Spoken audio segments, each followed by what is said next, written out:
है ना, इसमें बाकी पार्ट में डिस्कस कर ही लिया है यहाँ तक। इसमें बस यही बचा है क्रैमर राव इन इक्वलिटी, है ना, यही डिस्कस करना है बस।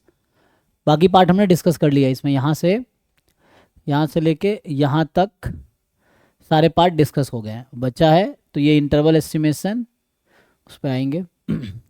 Pivotal quantities, confidence interval based on them. ठीक है,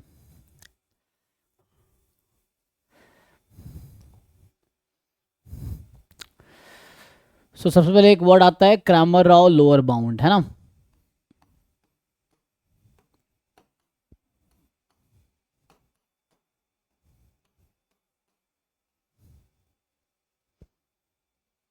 ये तो आप लोग जानते होंगे, शॉर्ट में लिखते हैं इसको CRLB।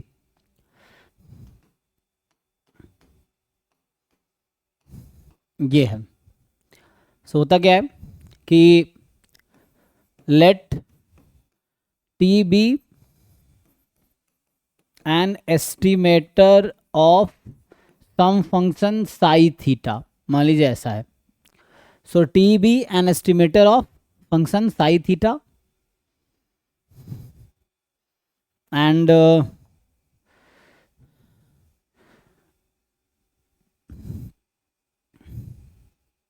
तो CRLB किन डिस्ट्रीब्यूशंस का हम लोग निकाल सकते हैं जिसमें सपोर्ट जो है पैरामीटर से फ्री हो, यही ना। ये रेस्ट्रिक्शन आता है ना। तो रेस्ट्रिक्शन ये है रेगुलरिटी कंडीशन को सेटिस्फाइड कर सकते। हाँ, तो रेगुलरिटी कंडीशन में 2-3 कंडीशन है, वो आप देख सकते हैं।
ठीक है, तो इसमें जैसे बताता है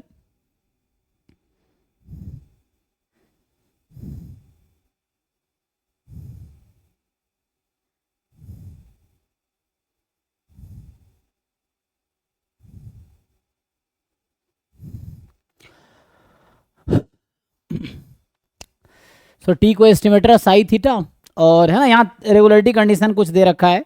तो मेनली है ना, ये बोल रहा है कि आपके पास एक x1 x2 xn, this is let x1 x2 up to xn be a random sample from a distribution containing PDF of PMF theta या from family of distribution this where theta belongs to this। यहाँ कुछ conditions हैं। एक तो कह रहा है कि every random variable will have support set, common होगा वो तो होगा, and support of x does not depend on theta, and where जो सपोर्ट है of F theta does not depend on theta. मतलब जो सपोर्ट होगा पॉपुलेशन के PDF या PMF, that will not depend on unknown parameter, ठीक है। बाकी आगे भी कुछ कंडीशन है कि लॉग लाइक्लीहुड फंक्शन एग्जिस्ट करना चाहिए, फाइनाइट होने चाहिए, है ना। Derivative of log likelihood function exist and it is finite, and then derivative and integral are interchangeable. तो ये 3 रेगुलरिटी कंडीशन है। देन ये कहता है कि है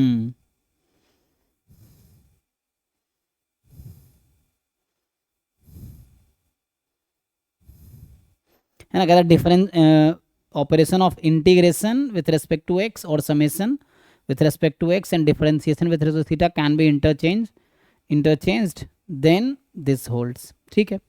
सो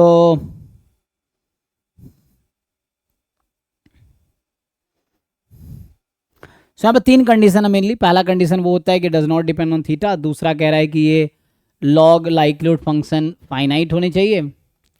जैसे यहाँ पे अगर पूरा कंडीशन लिखूँ, इसको बोलते हैं रेगुलरिटी कंडीशन। सो और दूसरा जैसे ये कहता है कि जो लॉग लाइक्लीहुड फंक्शन है उसका फर्स्ट डेरिवेटिव एग्जिस्ट करना चाहिए और फाइनाइट होनी चाहिए। जैसे तो यहाँ मैं जस्ट लिखता हूँ, पहला कंडीशन जो है ये है, दूसरा कंडीशन है, सेकेंड कंडीशन जो ये कहता है कि पार्शियल डेरिवेटिव, पार्शियल इसलिए किसी पर्टिकुलर थीटा के लिए अगर सिंगल पैरामीटर है तो उसके लिए इसलिए तो लॉग लाइक्लीहुड फंक्शन या लॉग ऑफ पीडीएफ, है ना, जस्ट पीडीएफ भी लिख सकते हो। सो लॉग ऑफ, अभी पीडीएफ लिख देता हूँ, दिस एग्जिस्ट और फाइनाइट होने चाहिए, एग्जिस्ट एंड फाइनाइट होनी चाहिए। और तीसरा कंडीशन जो है दे आर सेइंग कि ऐसा होना चाहिए।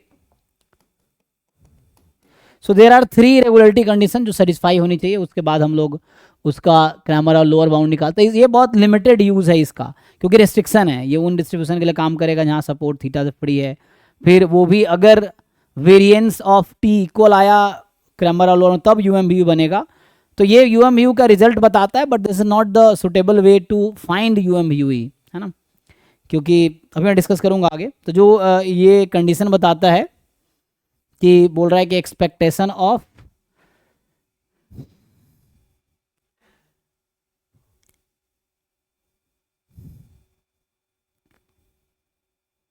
कह रहा है for any estimator T expectation of T is finite, है ना। तो कोई भी एस्टिमेटर लोगे तो वो फाइनाइट होनी चाहिए, and the operation of this and this can be interchanged. हाँ, वही चीज़ कहना चाह रहा है ना। तो तीसरा कंडीशन ये कहता है कि वी कैन इंटरचेंज दिस, ये जो इंटीग्रेशन है, लाइक कोई टी है, मान लो जैसे ये लिख रहा है कि टी क्या होता है, फंक्शन ऑफ रैंडम सैंपल, और ये जॉइंट पीडीएफ लिख रहा है, अभी एच एक्स ही लिख लो। तो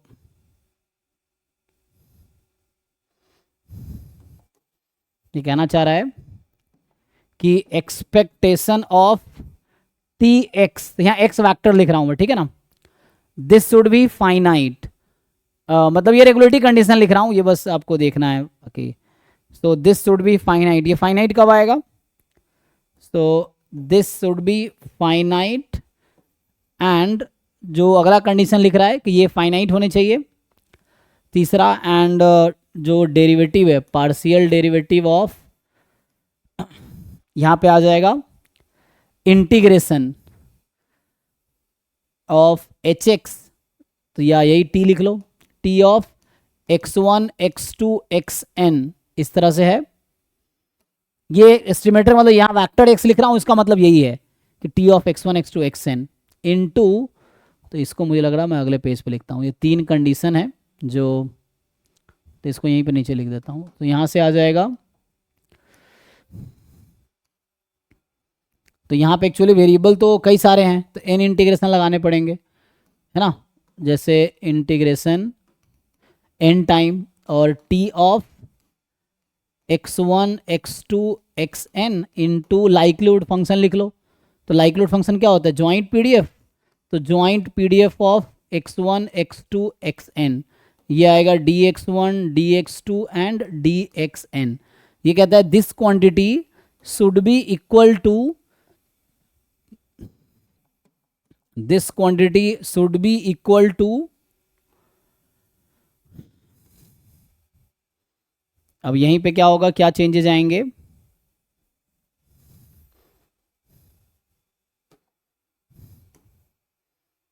यहां पे आ जाएगा जो कि,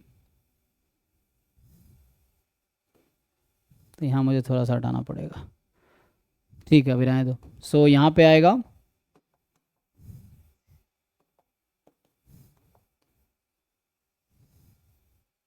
तो जो हमारा डेरिवेटिव होगा वो कहाँ आएगा, this is partial derivative of, so partial derivative of this with respect to theta.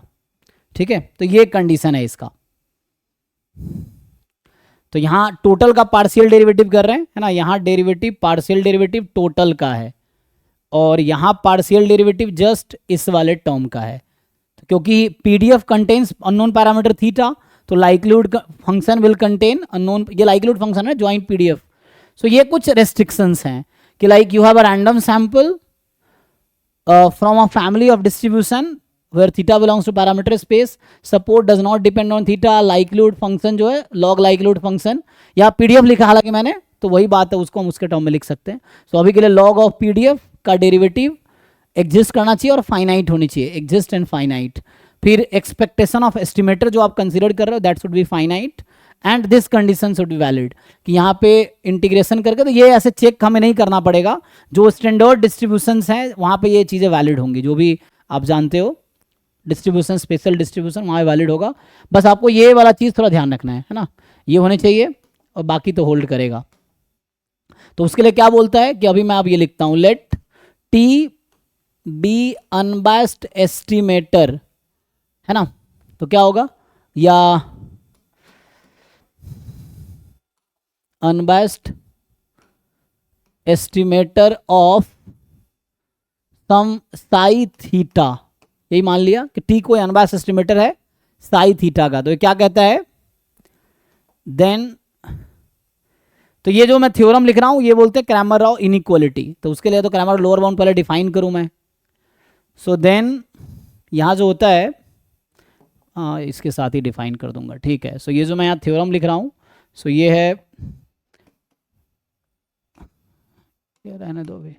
सो यहाँ से क्या कहता है, then variance of T will be more than equal to, क्या लिखते हैं जी आप, C R L B of psi theta, यही ना, और ये साई थीटा का सी आर एल बी का फॉर्मूला क्या है, तो इसी phi dash theta divided by expectation of d theta of log of pdf.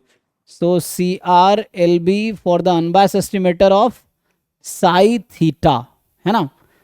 So CRLB for the unbiased estimator of Cramer-Rao lower bound for the unbiased estimator of, so ये होता है psi dash theta का whole square, square नहीं होता है, upon upon I theta, I theta को क्या बोलते हैं, फिशर इंफॉर्मेशन, है ना।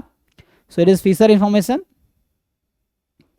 सो अभी टी कोई अनबायस्ड एस्टिमेटर है साई थीटा का, देन तो ये जो स्टेटमेंट है ना, this is called Cramer Rao inequality, है ना, this is called Cramer Rao inequality, इसी का नाम है क्रैमर राव इनइक्वालिटी। अब सी आर एल भी ये है, अब इसमें आई थीटा इन्वॉल्व है, so where I theta is, so where ये जो आई थीटा है इसका जो डेफिनेशन है, एक तो है minus of expectation of double derivative, अगर मोर देन वन पैरामीटर, भी सिंगल पैरामीटर के लिख देता हूं, तो किसी पर्टिकुलर पैरामीटर के लिए आप बात करोगे ना, सो क्या आएगा, सो अगर सिंगल पैरामीटर होगा तो डेरिवेटिव हो जाएगा, डबल है तो पार्शियल डेरिवेटिव करोगे।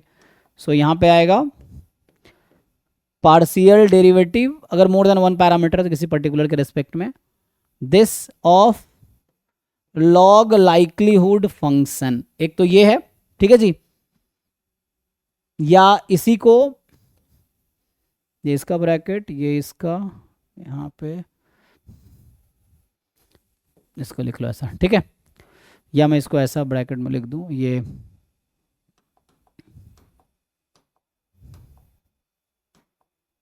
ठीक है ना, तो यहाँ तक ठीक है। तो ये मान लो ऐसा है, दिस इज दिस, ये डबल डेरिवेटिव यूज किया। अगर सिंगल डेरिवेटिव यूज करोगे तो expectation of single derivative of log likelihood function इसका और इस पूरे का होगा स्क्वायर, और इस पूरे का लेना होगा एक्सपेक्टेशन, तो ये इक्वल ही आएगा। ठीक है, so single derivative of log likelihood function then square का एक्सपेक्टेशन, या यही चीज लिखोगे। So the same thing you can repeat. So अगर सेम चीजें रिपीट करोगे तो क्या डिफरेंस आएगा, जस्ट यहाँ पर डिफरेंस जो आना है,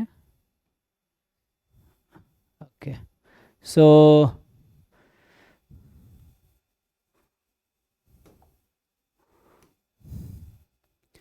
you can repeat similar thing, बस लाइक्लीहुड फंक्शन की जगह पीडीएफ यूज करो। ये जो लाइक्लीहुड फंक्शन मैंने लिखे हैं इसके जगह आप पीडीएफ यूज करो एफ थीटा एक्स।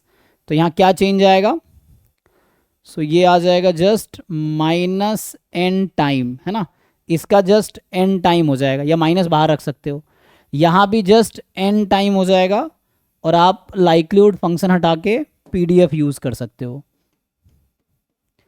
तो जैसे यूनिफॉर्म जीरो थीटा वाला केस है तो वो यहाँ पे वैलिड नहीं होगा। ठीक है, तो ये देख लो एक बारी,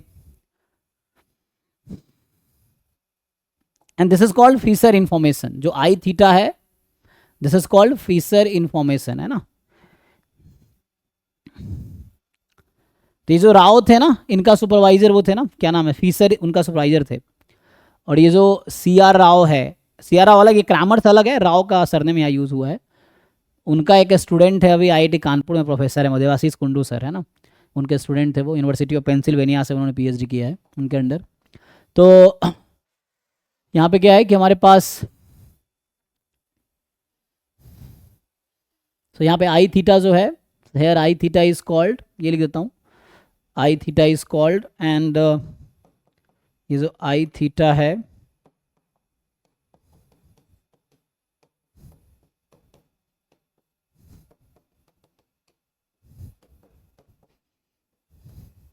देवाशीष कुंडू का कोई ऐसा थ्योरम नहीं आया ना, कोई फेमस थ्योरम? नहीं होगा, लेकिन हाँ वैसा कुछ उनका उनका रिसर्च अलग है, उनका हमारे फील्ड में ही उनका भी रिलायबिलिटी से रिलेटेड काम है। सो मतलब काफ़ी बड़े प्रोफेसर फेमस, अभी मैं जहाँ पे जॉब कर रहा हूँ तो उसमें इंटरव्यू में एक्सटर्नल में वही थे, देवाशीष कुंडू सर, काफ़ी फेमस है, काफ़ी अच्छा उनका रिसर्च है। सो क्योंकि देवाशीष कुंडू सर के इसको कॉलेज वाले बुलाते हैं कि नहीं, एक्सटर्नल होता है, कहीं भी फैकल्टी इंटरव्यू होता है तो एक्सटर्नल बुलाए जाते हैं हर जगह, कहीं भी आईआईटीज़ में भी या कहीं भी। अच्छा, तो वो एक्सटर्नल होते ही हैं, वो रूल होता है, एक्सटर्नल आना ही है ना।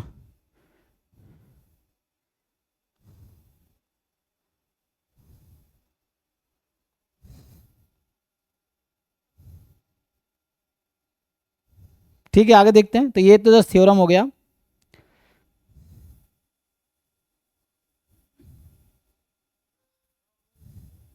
है ना, क्रैमर राव, जो सी आर राव, इनका पूरा नाम क्या है, Rama Krishna Rao, Calyampudi Rama Krishna Rao, okay, C R Rao जो है ना उनका पूरा नाम।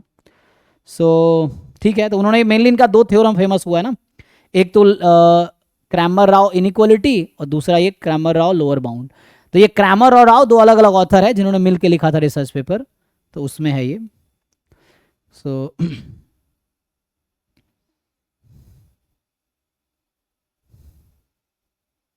इनके सुपरवाइजर फीसर थे, ये फीसर इंफॉर्मेशन है ना, तो फीसर जो है ये सी आर राव के सुपरवाइजर थे। ठीक है,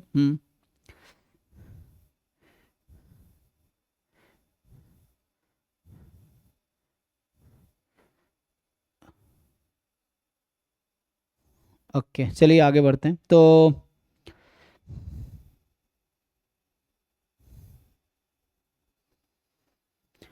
ठीक है जी, तो इसको बोलते हैं सीआरएलबी का फॉर्मूला क्या है, ये है, दिस इज कॉल्ड सीआरएलबी। इसमें आई थीटा यूज होगा, पहले आपको आई थीटा फाइंड करना होगा। आई थीटा के लिए मतलब सबसे पहले या तो डायरेक्टली पीडीएफ का लॉग ले लो, उसको डबल डेरिवेटिव कर लो थीटा के रेस्पेक्ट में, फिर एक्सपेक्टेशन लो, फिर माइनस एन से मल्टीप्लाई करो, तो उससे आई थीटा आएगा।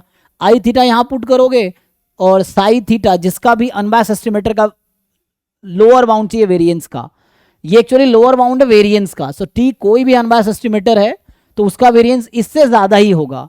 अब यूएम भी का और इसका जरा समझो क्या रिलेशन है। ठीक है जी, तो ये तो जस्ट रेगुलेटरी कंडीशन था, मेनली आपको ये समझना था। यहाँ दो चीजें हैं, एक तो इसका फॉर्मूला भी लिख दिया और एक इनइक्वालिटी भी लिख दिया। तो जैसे होता क्या है, कुछ थ्योरम्स लिखता हूं समझने के लिए। मान लो ऐसा है, लेट टी बी, राव जो है लोअर बाउंड कब अटेन करता है सर, ऐसा कोई क्वेश्चन आता है।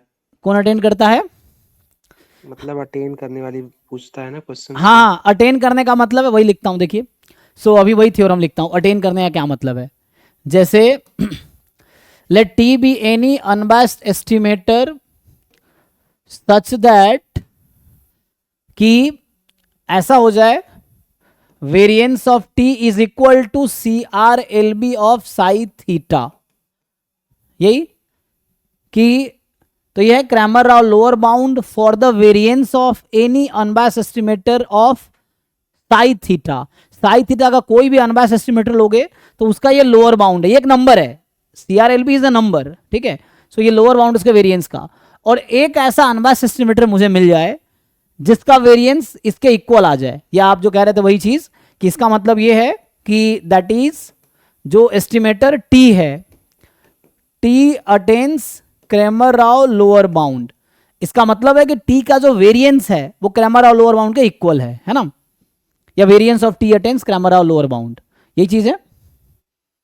तो यही मतलब है। और इससे क्या बोलते हैं आप, अगर ऐसा हो जाता है तो, क्योंकि इसने कहा है कि कोई भी अनबायस्ड एस्टिमेटर ले लो, मतलब वेरिएंस कुछ भी हो सकता है। मान लो नंबर लाइन पे लिखूं मैं, या मैं ऐसा रियल लाइन पे लिख दूं कि जैसे एक नंबर लाइन है, इस ये नंबर है सी आर एल बी, तो वेरिएंस इससे कम नहीं हो सकता, ठीक है। इधर माइनस इन्फिनिटी है, इधर प्लस इन्फिनिटी है, और मान लो ये जीरो है, क्योंकि सी आर एल बी तो नेगेटिव आएगा नहीं, नेगेटिव आएगा बाउंड। अच्छा बाउंड ऐसे, लेकिन नेगेटिव का कोई मतलब ही नहीं है ना, नेगेटिव क्यों आएगा। तो मतलब जो भी है, चलो अभी के लिए मान लो ऐसा है, क्योंकि वेरिएंस का लोअर बाउंड है ना, तो वेरिएंस तो हमेशा मोर देन जीरो होगी, तो ऐसे तो आना नहीं है नेगेटिव कभी।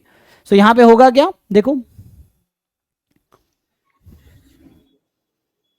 ये हमारा ये रेस्ट्रिक्ट कर दिया कि वेरिएंस ऑफ टी जो होगा ना, ये इस इधर ही होगा, इसके आगे ही होगा, है ना, ये नंबर लाइन है।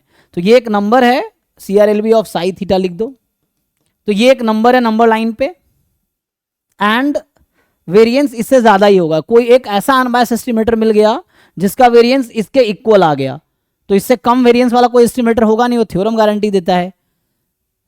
तो आप क्या बोलते हैं यहां से, देन टी जो है वो यूएम यू ही बन जाता है ना, टी इज यूएम भी U E of psi theta, क्योंकि वो अनबायस्ड एस्टिमेटर ऑलरेडी था, अनबायस्ड एस्टिमेटर था वो, so it was unbiased estimator. सो कोई भी एस्टिमेटर जिसका variance Cramer Rao lower bound को अटेन कर रहा है, इसका मतलब है कि वो यूएम ही होगा। तो ये वन वे थ्योरम है, क्या इसका कन्वर्स ट्रू है? अब देखो आप यूएम भी क्या पढ़े थे, सो अगर मैं दूसरा इसी के करस्पॉन्डिंग एक दूसरा थ्योरम लिखूं कि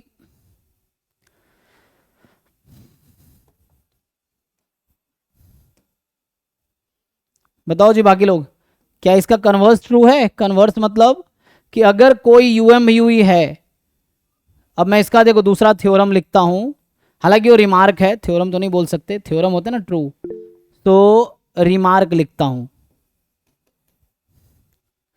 है ना। कन्वर्स मान लो ऐसा है कि let T be U M V U E of psi theta, then what is the relation between variance of t and um VUE of psi theta? so मेरा क्वेश्चन ये है, क्या जरूरी है दोनों इक्वल होगा? यस और नो? है ना, जरूरी नहीं है ना। सो इसका मतलब है कि ये जरूर है कि ये लोअर बाउंड है, इसका वेरिएंस इससे तो ज्यादा ही होगा, है ना। तो ये लोअर बाउंड में भी कुछ भी आ सकता है, सो वेरिएंस इससे ज्यादा होगा, बट डजंट मीन कि दोनों हमेशा इक्वल होगा, क्योंकि ऐसा हो सकता है कि जो यूएम वी है वो यहाँ पे है, ऐसा हो सकता है। और यूएम वी क्या था, सबसे कम वेरिएंस वाला अनबायस्ड एस्टिमेटर। और अगर ऐसा हो गया, अगर मान लो यूएम वी यहाँ पे एक नंबर है, तो इसका मतलब है कि ऐसा कोई अनबायस्ड एस्टिमेटर है ही नहीं जो क्रैमर राव लोअर बाउंड को अटेन कर रहा है ना, ऐसा होगा ही नहीं, कोई ऐसा एस्टिमेटर है ही नहीं जो CRLB को अटेन कर ले। मतलब मैं केस लिख रहा हूं कि मान लो ऐसा हो जाए, सो ये तो ओके है, बट दैट डजंट इंश्योर कि इक्वल ही होगा। अगर इक्वल है तो it guarantees it is UMVUE, but it is UMV doesn't guarantee कि दे आर इक्वल, है ना। तो ये कन्वर्स ट्रू नहीं है, वन वे थ्योरम है। तो अगर ऐसा हो रहा है तो ऐसा बोल सकते हैं।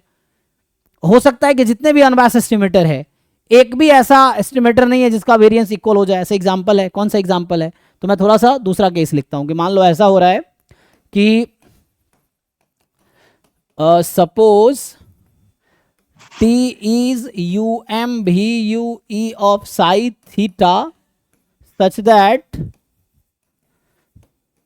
variance of T is strictly more than CRLB of psi theta, या मैं ऐसा बोलूं, और है ना, या मैं ऐसा लिखना चाहूं कि वेरिएंस ऑफ T इक्वल नहीं है CRLB ऑफ psi थीटा के।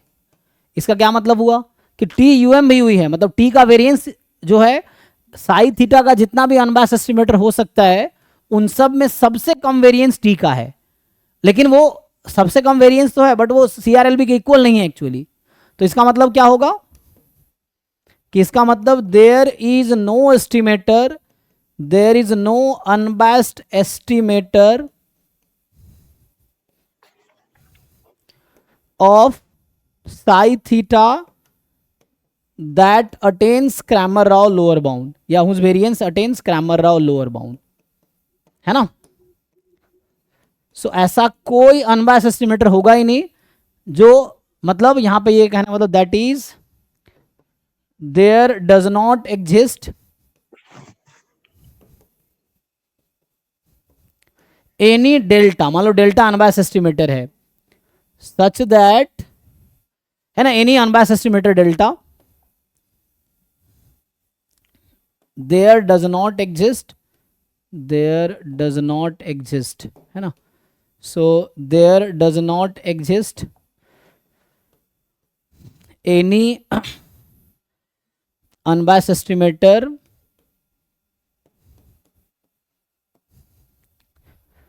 delta of psi theta such that कि variance of delta इक्वल हो जाए CRLB ऑफ साई थीटा के। ये समझ आ रहा आप लोगों को। ये सिंपल है कि लोअर बाउंड एक नंबर है और जो स्मॉलेस्ट वेरिएंस वाला नंबर यहीं पे रह गया, तो इसके नीचे कोई एस्टिमेटर जिसका वेरिएंस उससे कम होगा। तो जनरली एक वर्ड यूज होता है मोस्ट इफिशिएंट एस्टिमेटर, तो वैसा एस्टिमेटर जो क्रैमर और लोअर बाउंड को अटेन करता है उसको हम बोलते हैं मोस्ट इफिशिएंट एस्टिमेटर। ये डेफिनेशन बुक में रहता है, यहाँ पे सिलेबस में वर्ड यूज नहीं किया है, बट वो है ना एक वर्ड यूज होता है मोस्ट इफिशिएंट एस्टिमेटर। जनरली दो अनबायस्ड एस्टिमेटर है और जिसका वेरिएंस कम है तो वो हमारा ज़्यादा इफिशिएंट बोलते हैं हम लोग। और रिलेटिव इफिशिएंसी भी आती है जो कि इसमें डिस्कस नहीं किया है, बट रिलेटिव इफिशिएंसी उसके अकॉर्डिंग आ जाती है, तो उसको मोस्ट इफिशिएंट बोला जाता है जो जिसका, है ना। तो यहाँ पे जो ये है इसको आप बोल सकते हैं, यहाँ पे जो लिखा हमने, तो इसका मतलब है कि T is most efficient estimator, most efficient estimator, ठीक है। अब again most efficient estimator will be UMVUE, but UMVUE is not most efficient estimator, क्योंकि हमने डेफिनेशन इसके थ्रू लिखा है। तो जरूरी नहीं कि वेरिएंस ऑफ UMVUE इसके इक्वल आ जाए। तो हम जो मोस्ट इफिशिएंट एस्टिमेटर का डेफिनेशन लिखते हैं वो ये लिखते हैं कि N estimator whose variance is equal to N unbiased estimator whose variance is equal to क्रैमर-राव CRLB of psi theta, तो वो उसको मोस्ट इफिशिएंट बोलते हैं। तो UMVUE may not be a most efficient estimator, ठीक है ना। अकॉर्डिंग टू डेफिनेशन उसका वेरिएंस लिस्ट जरूर है, लेकिन डेफिनेशन में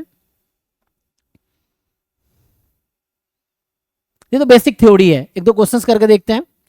कुछ पूछना है किसी को? इसमें पहले दो चीज हमने एक्सप्लेन किया, क्रैमर और लोअर बाउंड निकालना कैसे, तभी मैं एक दो क्वेश्चन करके दिखाता हूं आपको। चलो एक एग्जांपल लिखते हैं। मुझे ऐसा एग्जांपल बताइए आप जहां पे CRLB जो है और UMBU CRLB का वेरिएंस, जैसे मैं लिख रहा था ना, या मैं जैसे अभी फिर से एक रिमार्क लिखूं, फिर से रिपीट करूं कि there exist UMBUE T of psi theta such that variance of T is not equal to CRLB of psi theta। तो ऐसा कोई एग्जाम्पल है आपके पास जहां पे ऐसा हो रहा हो कि UMBU हो लेकिन उसका वेरिएंस क्रैमर और लोअर बाउंड के इक्वल नहीं आता हो?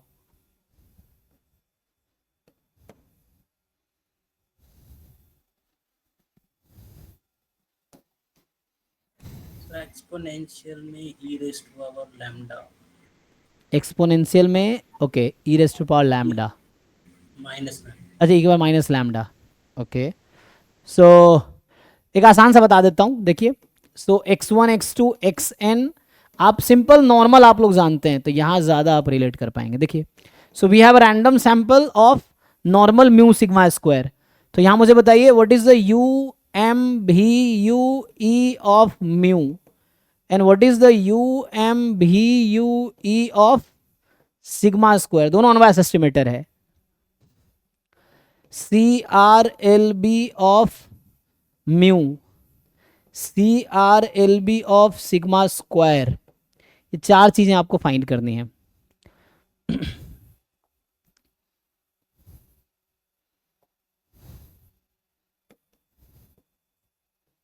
जरा ट्राई कीजिए, ये सब निकाल पाएंगे इजीली आप लोग।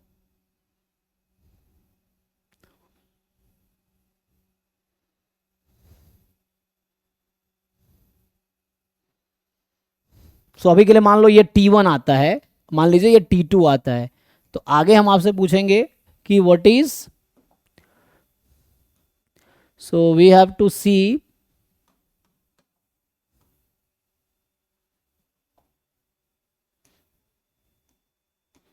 कि what is variance of T1 and what is variance of T2, ये आपसे पूछेंगे ताकि हम कंपेयर कर सके।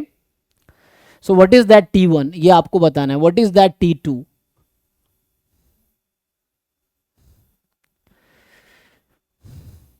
T1 x बार और s स्क्वायर। ये सिंपल x बार हो जाएगा। x bar is the unbiased estimator of mu and आपका यहाँ कंप्लीट सफिशिएंट एस्टिमेटर क्या आता है, यहाँ अगर आप कंप्लीट सफिशिएंट एस्टिमेटर निकालेंगे ये आता है x बार एंड समय x बार और S square is complete sufficient estimator, complete and sufficient statistic. Sample mean and sample variance will be complete sufficient statistic for the distribution normal mu sigma square. And now in this distribution UMBU यहाँ आता है S square, इसमें कोई doubt नहीं है, ठीक है। ये फॉर थ्योरम है, आप इजीली प्रूव कर सकते हैं ना कि function of complete sufficient estimator which is unbiased, तो अनबायस्ड तो x बार अकेला हो गया तो कोई दिक्कत नहीं है। Function of complete sufficient estimator which is unbiased for sigma square, S square हो गया। सो ये 1/n-1 summation xi minus x bar का whole square, i from 1 to n। अब आप बताइए CRLB करस्पॉन्डिंग टू म्यू कितना आता है, ये निकाल पाएंगे या मुझे निकालना पड़ेगा? बाकी लोग देखिए या मैं निकाल के बताऊं, चल लिख के बता देता हूँ ना, चलिए ट्राई कर लेते हैं। सिग्मा स्क्वायर बाई n आएगा। तो CRLB यहाँ से निकालेंगे तो सिग्मा स्क्वायर बाई n आएगा। यहाँ पे क्या आएगा, म्यू का है ना, CRLB म्यू का निकालेंगे, सिग्मा स्क्वायर बाई n आएगा। सिग्मा की पावर 4 बाई n, 2 सिग्मा के 4 बाई n, ठीक है। अब वेरिएंस ऑफ x बार ये आप जानते हैं sigma square by n, variance of S square 2 sigma की पावर 4 n माइनस 1 शायद। हाँ 2 सिग्मा की पावर 4 अपॉन n माइनस 1। अब जो एग्जाम्पल हम ढूंढ रहे थे वो ये है, तो यहाँ पे दोनों आपको केस सेटिस्फाई हो रहा है, एक UMBU है एक नहीं है। तो यहाँ पे जो हम ढूंढ रहे थे कि लुक एट दिस, ये जो है CRLB सिग्मा स्क्वायर का है, कि मतलब कोई भी अनबायस्ड एस्टिमेटर लेंगे सिग्मा स्क्वायर का तो उसका वेरिएंस इससे ज्यादा ही होगा, ठीक। और ये जो T2 है, T2 जो था वो UMBU ही था, तो यहां से बस क्या बोल रहा हूं कि this is not equal to variance of U M V U E of sigma square, और जबकि यहां पे ऐसा हुआ है, अगर ये देखेंगे so this is equal to variance of U M V U E of mu. तो यहां ओके है कि जो अनबार U M V U E है उसका वेरिएंस अटेन कर रहा है क्रैमर राव लोअर बाउंड को, म्यू का जो अनबार U M V U E है X bar that attains Cramer Rao lower bound, but S square का जो U M V U E है, सॉरी सिग्मा स्क्वायर का जो U M V U E S square है उसका वेरिएंस अटेन नहीं करता है ना, दोनों डिफरेंट है। क्या रिलेशन है? सो वेरिएंस ऑफ T2 जो है उसका डिनोमिनेटर क्या है? कम है, तो वैल्यू ज्यादा होगी। This is more then CR/LB of sigma square, तो यहाँ इक्वल नहीं है ना,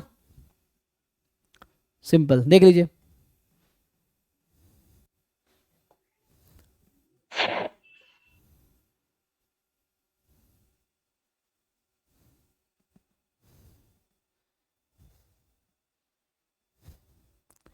किसी को क्वेरी है तो पूछिए, इस पर ढंग से है ना पढ़ लीजिए और क्वेरी पूछिए अगर क्वेरी है तो।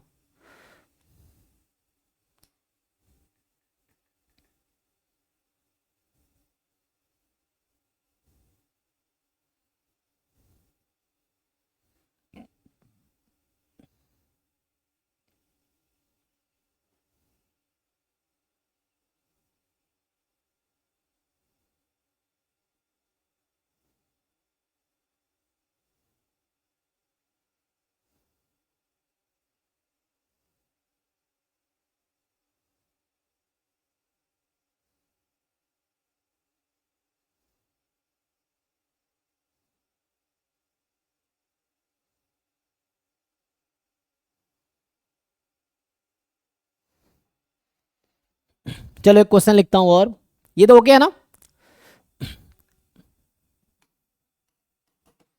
सो एक क्वेश्चन ये है,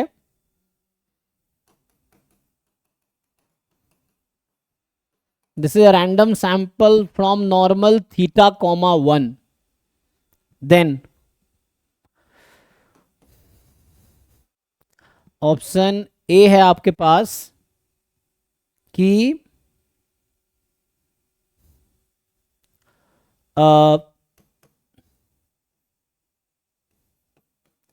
x1 is UM VUE of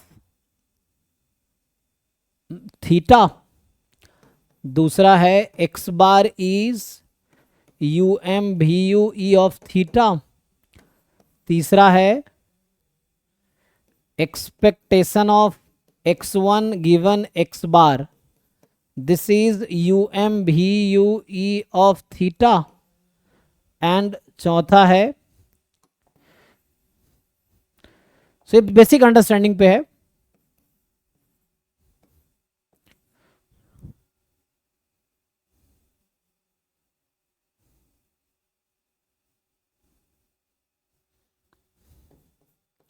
x bar square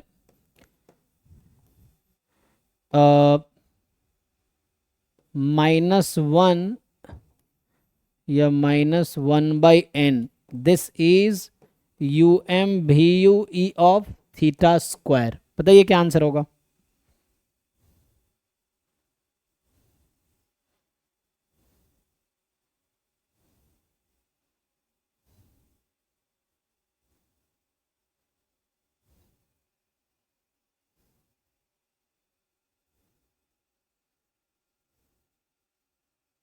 BCD। बाकी लोग देख लीजिए।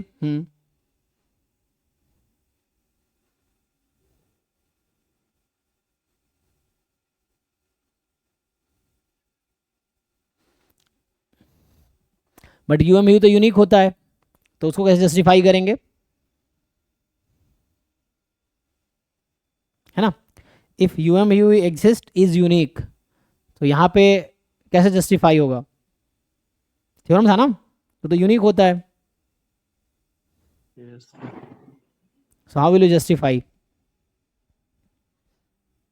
क्योंकि थ्योरम तो गलत होते नहीं है कभी।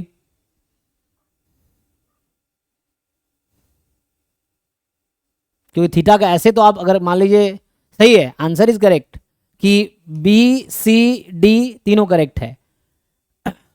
तो अब आप कह रहे हैं ये भी यू एम यू थीटा का है, ये भी यू एम यू थीटा का है, तो वैसे तो थ्योरम का कॉन्ट्रडिक्शन आ गया। थ्योरम सेज कि U M U, if U M U exist it is unique, single होगा, there will not be two different U M U of a same parameter, ऐसा नहीं हो सकता। तो यहाँ पे उसको कैसे जस्टिफाई करेंगे हम लोग? सर वो एक्सपेक्टेशन ऑफ एक्स बार, मतलब वो एक्स बार ही आ जाएगा। एग्जैक्टली सो इसका आंसर ये है कि they are not different estimator actually. अगर आप ये कैलकुलेट करोगे so it is nothing but X bar, so they are not different, they are same thing written in two different ways. अब इसको कैलकुलेट करो जरा। So if you solve this, मान लो एक्स बार को टी ले लिया, अभी के लिए आप ये समझो कि expectation of x1 given X bar is equal to T. अब ये सॉल्व करो, ये आपका टी ही निकल के आ जाएगा। कैसे सॉल्व करोगे? Conditional expectation in bivariate normal आपने पढ़ रखा है, उससे आ जाएगा। Formula of conditional expectation in case of bivariate normal. So if you prove this you will get this only. Sir Rao Blackwell से भी हम कह सकते हैं। हाँ एग्जैक्टली, यस यस करेक्ट है ना। राव ब्लैकवेल सजेस्ट करता है कि यहाँ पे X bar is the complete sufficient estimator which is unbiased. तो लेमन सेफी कह रहा है कि X bar U M U है। लेमन सेफी थ्योरम कहता है कि the function of unbiased estimator which function of complete sufficient estimator which is unbiased. तो X bar is complete sufficient and unbiased, तीनों है, तो ये यू एम यू हो गया बाई लेमन सेफी थ्योरम। अब ये है x1 is the unbiased estimator, x bar is the complete sufficient estimator. तो by Rao Blackwell theorem if complete sufficient है so this is improved estimator. So Rao Blackwell suggest करता है कि जो वेरिएंस है इसका, variance of expectation of x1 given x bar will be more than less than equal to ना improved estimator है variance of x bar, लेकिन actually दोनों इक्वल है। राव है ना, वो राव ब्लैकवेल सजेस्ट का ये होगा, but if you simplify this you will found. तो कहने का मतलब राव ब्लैकवेल ये समझ आता है this is U M U E. तो एट द एंड दोनों अगर यू एम यू ई है ना, Rao Blackwell says expectation of delta given T is U M U E if delta is unbiased and T is the complete sufficient. तो दोनों का variance तो equal ही हो जाएगा, क्योंकि हमने कहा दोनों क्या है। सो है ना, ये यू एम यू है राव ब्लैकवेल से, ये यू एम यू है लेमन सेफी से, और यू एम यू तो यूनिक होता है, तो इनफैक्ट वेरिएंस इक्वल नहीं होगा, है ना, ये एस्टिमेटर भी इक्वल होगा, तो वैसे इक्वल ही आएगा। सो ये है ना, U M U is unique, so both are same actually, that's why. So both are not different, they are same.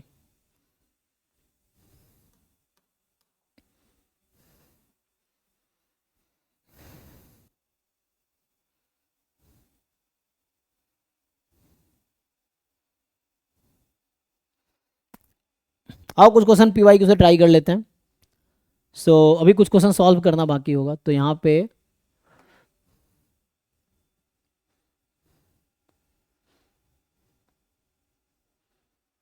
फिर बाकी मैं कुछ क्वेश्चन और करा दूंगा इसमें नहीं मिलेगा तो अरे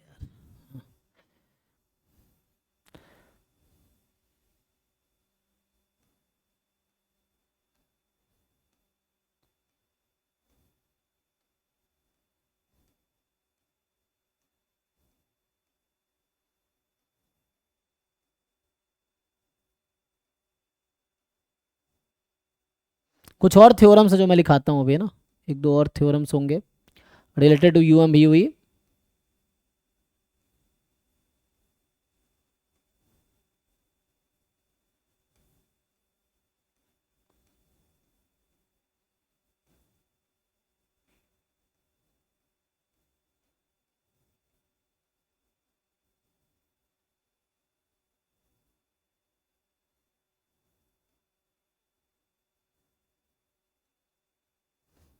कॉन्फिडेंस इंटरवल, एक तो ये क्वेश्चन था, लेकिन ये कल सॉल्व किया था हमने ना, minimum variance unbiased estimate alpha था एक्चुअली। हाँ ये भी ऑलरेडी सॉल्व कर रखा है, ये वाला है ना, क्रैमर राव लोअर बाउंड। चलो तो ये क्वेश्चन कह रहा है कि अरे यार सो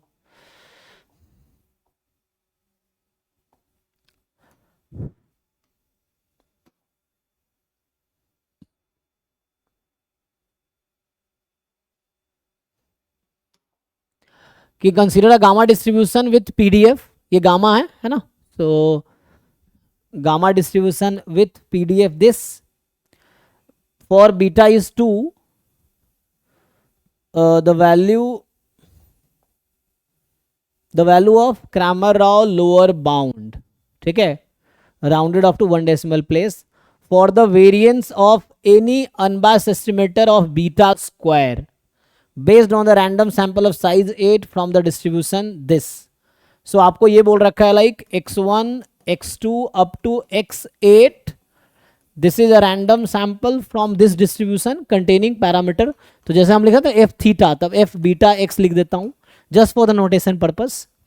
सो एफ बीटा एक्स, अब आपको बताने हैं कि बीटा स्क्वायर, तो जो मैं साई थीटा लिख रहा था, अब साई बीटा मेरा एक्चुअली यहाँ पे बीटा स्क्वायर हो गया है ना, जो मैं साई नोटेशन यूज किया हूं क्लास में, that psi is actually beta square.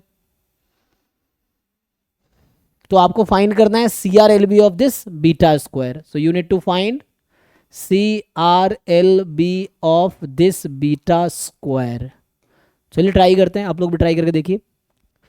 तो उसके लिए मुझे लाइक्लीहुड फंक्शन लिखना पड़ेगा है ना, या पीडीएफ से भी काम चल जाएगा ऐसे तो। सो पीडीएफ से ही काम चला लेते हैं, देखो। सो सपोर्ट फ्री है पैरामीटर से, बाकी कोई दिक्कत नहीं आएगा। सो बाद में बीटा को 2 रख देना है एंड में, है ना, क्योंकि राउंड ऑफ करना है, तो एंड में आंसर आने के बाद आप बीटा को 2 रख दोगे। सो पहले तो हमारा काम है कि U M B U find करना, तो उसके लिए हम क्या करते थे, सो हमें फाइंड करना है जो ये C R L B of beta square होगा, that is the beta square का डेरिवेटिव 2 बीटा का whole square upon I beta is the Fisher information. Now देखिए इसको सॉल्व करते हैं।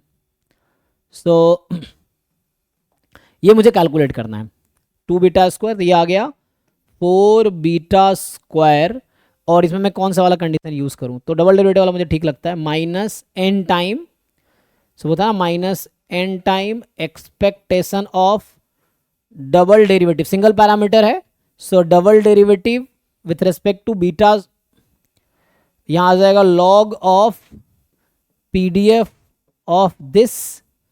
पहले लॉग लो पीडीएफ का, आई थीटा का डायरेक्टली लिख दे रहा हूं मैं क्या है।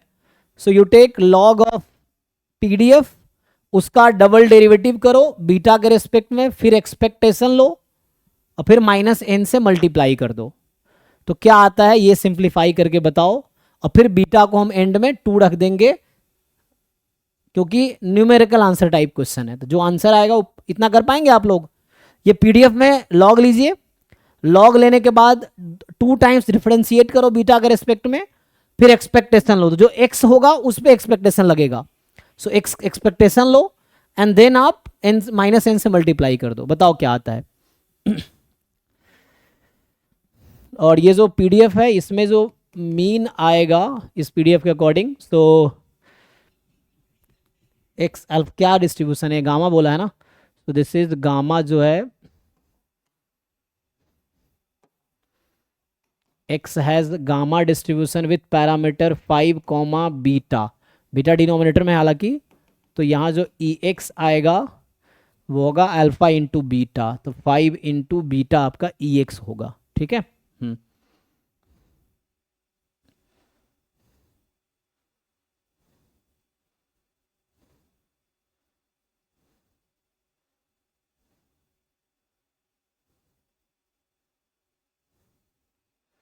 ठीक है जी, अब एक एक स्टेप लगाइए।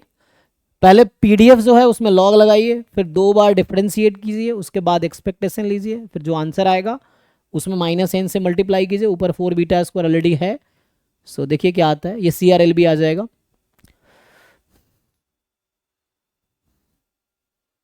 You just everyone try to calculate, ठीक है ना, कैलकुलेशन करेंगे तो आपको इजी लगेगा, वरना आपको देख लग रहा हो कितना कॉम्प्लिकेटेड है, लेकिन आप कैलकुलेट करेंगे तो आसान लगेगा आपको।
सर बीटा के वैल्यू पुट करना है।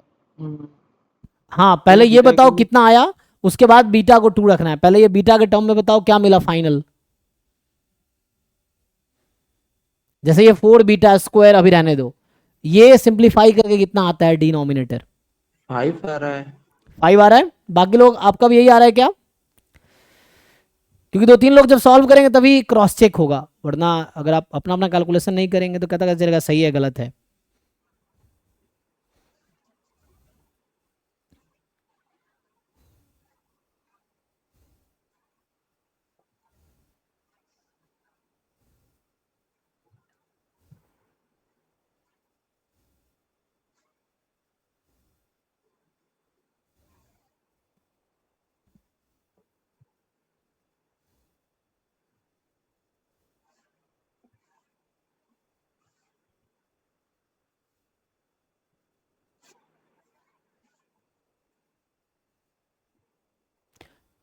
n को 8 रखना है ना, जो n है उसको 8 रखना है क्योंकि हमारा n 8 सर है। वो expectation of D D D D beta two, इसका वैल्यू सर -5/बीटा स्क्वायर आ रहा है। -5/बीटा स्क्वायर एक्सपेक्टेशन लेने के बाद। माइनस एन के बाद, दैट मीन्स -8 इंटू, बोल रहा हूँ sir. Sir n equal to 8 तो। हाँ n इज 8, सैंपल साइज 8 है ना, सैंपल साइज 8, तो n को 8 रखना है। सो n की वैल्यू यहाँ 8 है। देखो फिशर्स इंफॉर्मेशन फंक्शन है ना, उसका हाँ वैल्यू -8 से मल्टीप्लाई करने के बाद 40 डिवाइडेड बाय बीटा स्क्वायर हो रहा है। अजो यही बोल Yes, रहा sir. था, हाँ दोनों Yes, सही sir. बोल रहे हैं हम। 40/बीटा स्क्वायर। हाँ वही कह रहा था 40। 10 आ रहा है 10। अच्छा ठीक है हाँ, तो इसको पुट कर देंगे तो यहाँ से कैंसिल कर सकते हैं आप, तो बीटा स्क्वायर ये हो 1.6। जाएगा बीटा की पावर 4/10 ऐसा होगा, देखिए।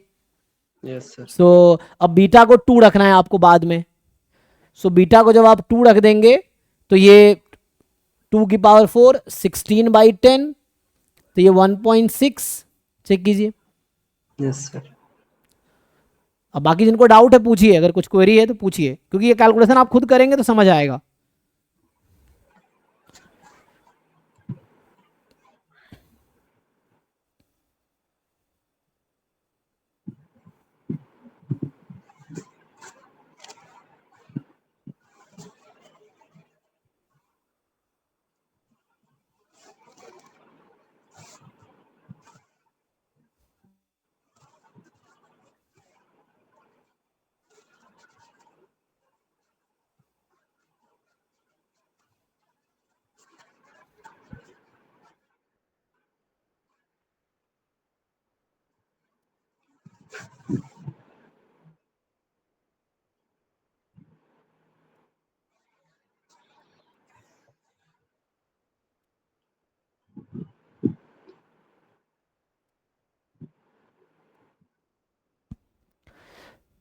ठीक है जी।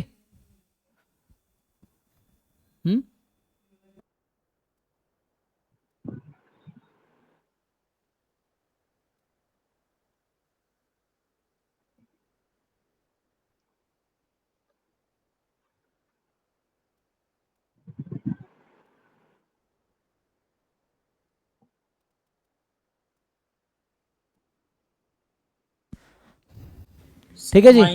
हाँ -n/बीटा आ रहा है, कितना आ रहा है -n/बीटा होगा यहाँ पे? Yes sir. चलिए ट्राई करके देखते हैं। तो अभी जो मैंने लिखा है उसमें हम पहले इसका कैलकुलेशन, आपका मिस्टेक हो सकता है, एक बार चेक कर लेते हैं। हमारे पास जो पीडीएफ है तो मैं इसका लॉग लगाऊंगा पहले, है ना। सो जो पीडीएफ है उसके अकॉर्डिंग पहले लॉग लगाते हैं। So log of F beta, तो वहाँ से लॉग लीजिए, वो तो ऐसे ही है ना। तो यहाँ पे क्या हो जाएगा, अलग अलग कर देता हूँ। सो अभी 1/24 बीटा की पावर 5, अभी रहने दीजिए, बीटा तो कांस्टेंट है ऐसे तो, क्योंकि हमारे लिए एक्स इंपॉर्टेंट है, प्लस 4 log x, यही रहेगा, माइनस x बाई बीटा। अभी तक ठीक है, मैंने यहाँ पे लॉग लगाया इस पीडीएफ में। So I took PDF in log, PDF में लॉग लगा दिया।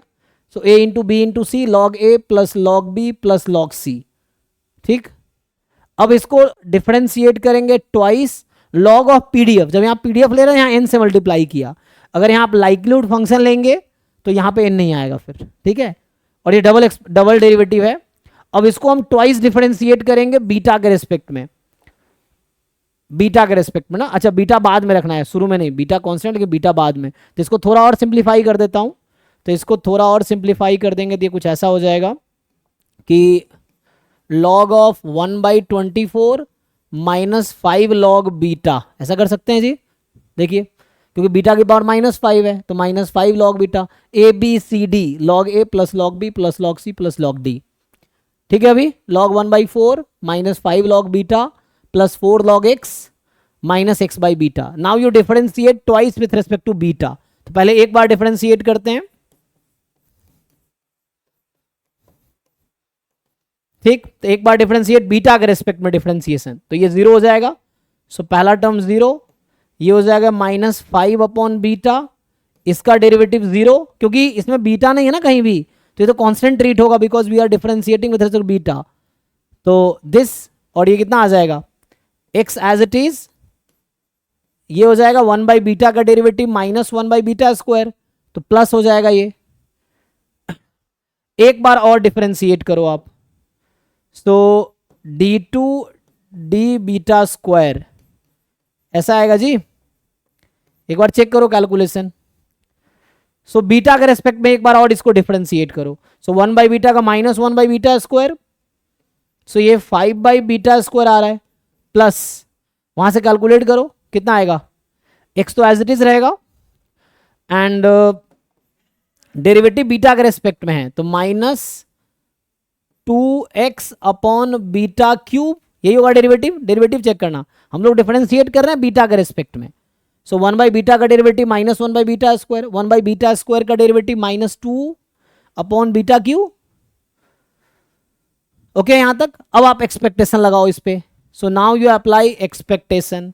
सो इस पे एक्सपेक्टेशन लगाओगे, so now you find expectation, है ना।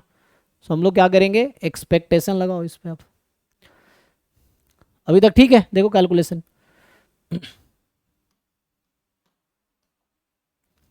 सो हमें क्या करेंगे, expectation of double derivative of log of F beta,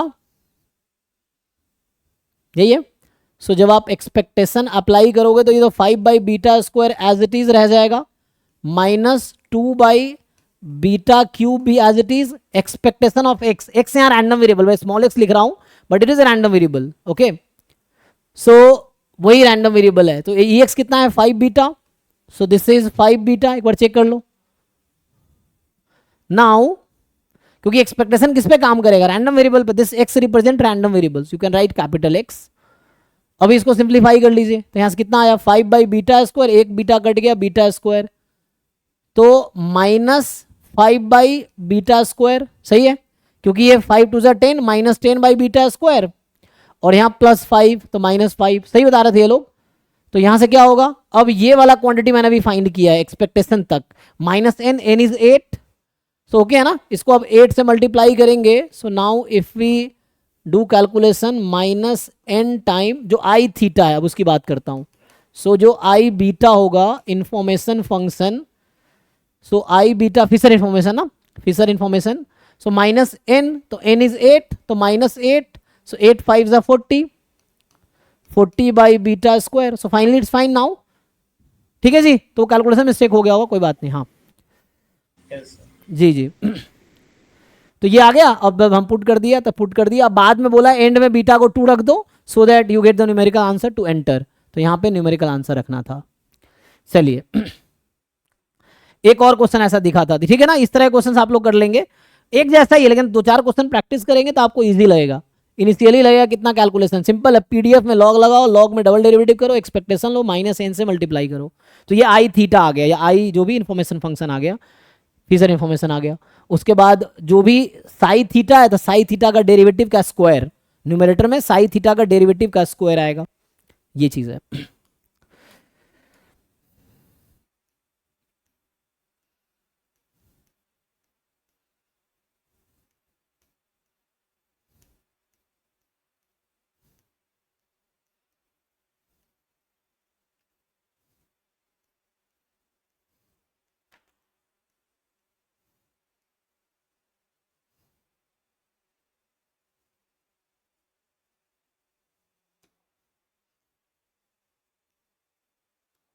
देखिए अभी ये बोल रहा है कि यू हैव रियलाइजेशन मतलब observed values of random sample of size 5 from population normal this, तो मतलब x1 x2 x3 x4 x5 it is a random sample from normal half comma sigma square. So mu is given here, okay, mu is given. So जब mu given है where sigma is more than 0 is unknown parameter, mu is given, sigma is known, sigma is unknown. T is the unbiased estimator of sigma square. So T is unbiased estimator of sigma square whose variance attain the Cramer-Rao lower bound. हाँ अब बताइए तो T जो है unbiased estimator है sigma square का whose variance attain the Cramer, अभी बता रखा है कि जो T है वो CR/LB ऑफ सिग्मा स्क्वायर को अटेन कर रहा है, ये गिवन है आपको कि वेरिएंस ऑफ T जो है ना whose variance attain the Cramer-Rao lower bound, तो वेरिएंस इक्वल है दिस के, इसका मतलब है कि ये गारंटी देगा T is UMVUE of sigma square, ये है बिकॉज ये गिवन है, तो उससे ये आ गया.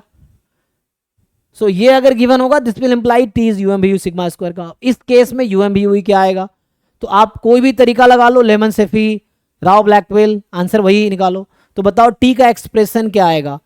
सो यहां से पहले कंप्लीट सफिशिएंट एस्टिमेटर निकालो, आई थिंक आएगा समेशन एक्स आई स्क्वायर ना. Yes sir. हाँ तो समेशन एक्स आई स्क्वायर, तो ये बनेगा 1/n summation x I minus half, I think unbias चाहिए ना आपको, ये आएगा क्योंकि अनबायस अगर अनबायस ये होगा ना, बिकॉज यहां से x eyes minus half will have distribution normal 0 sigma square, यही है. n-1 होगा ना. नहीं यहाँ n होगा. अच्छा म्यू नोन है क्योंकि म्यू गिवन है ना, जब x बार रहता है तब जाके वो काई स्क्वायर n-1 बनाता है ना, n-1 s square by sigma square chi square n-1 बनाता है, तब जाके वैसा होता है. सिंस यहाँ म्यू नोन है तो n आएगा, उसकी वजह यहां से आपको समझ आ जाएगा, ये नॉर्मल है ना.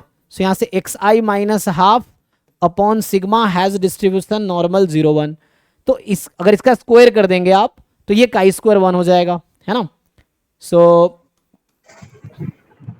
अगर मैं इसका स्क्वायर कर दूं, ऐसे देख लो, X I minus half whole square upon sigma square I from 1 to n. अच्छा मे बी वहां पे मुझे लग रहा है कि जो देख लो जो ये आया होगा उसको सिंप्लीफाई करेंगे वही बनेगा, तो यहां से आ जाएगा आपके पास दिस विल हैव डिस्ट्रीब्यूशन कितना, ये नॉर्मल 0 1 का काई स्क्वायर 1, तो ये काई स्क्वायर n हो जाएगा. ठीक है, तो अब देख लीजिए तो अनबायस्ड एस्टिमेटर क्या बनेगा.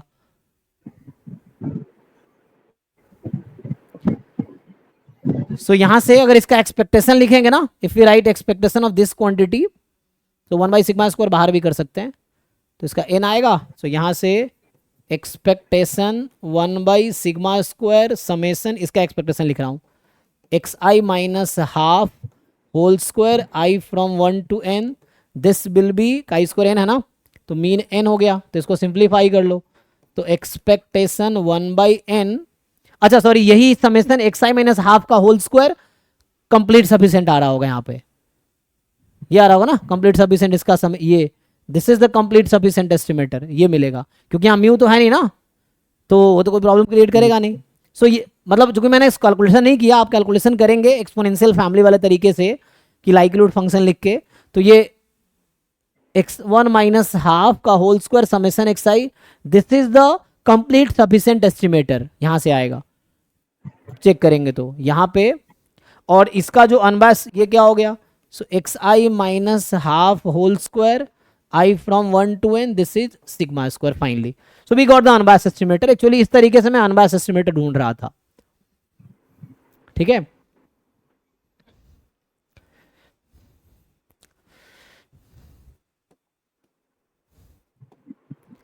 तो यहां से अगर आप इसका पीडीएफ लिखेंगे ना, if you right the PDF, so you will have, अगर जस्ट मैं इसका पीडीएफ लिख भी दूं, जैसे 1/√2 पाई सिग्मा ई की power minus half X minus half, so 1/2 sigma square, है ना, दिस होल स्क्वायर आएगा। इसको अगर आप एक्सपोनेंशियल में कन्वर्ट करेंगे तो टर्म क्या आएगा जहाँ सिग्मा स्क्वायर आएगा, जैसे ये log 1/√2 पाई है ना, plus log 1 sigma minus 1/2 sigma square x minus half का whole square. So this is a term जहाँ पे पैरामीटर और xi साथ है, तो यहाँ से आपको समझ आएगा कि समेसन, ये जो क्वांटिटी है इसका summation, so xi minus half whole square I, हाँ, this implies this is complete sufficient statistic, और ये कंप्लीट सफिशिएंट है, इसका एक फंक्शन जो कि अनबायस्ड है, तो ये हो गया। ठीक है,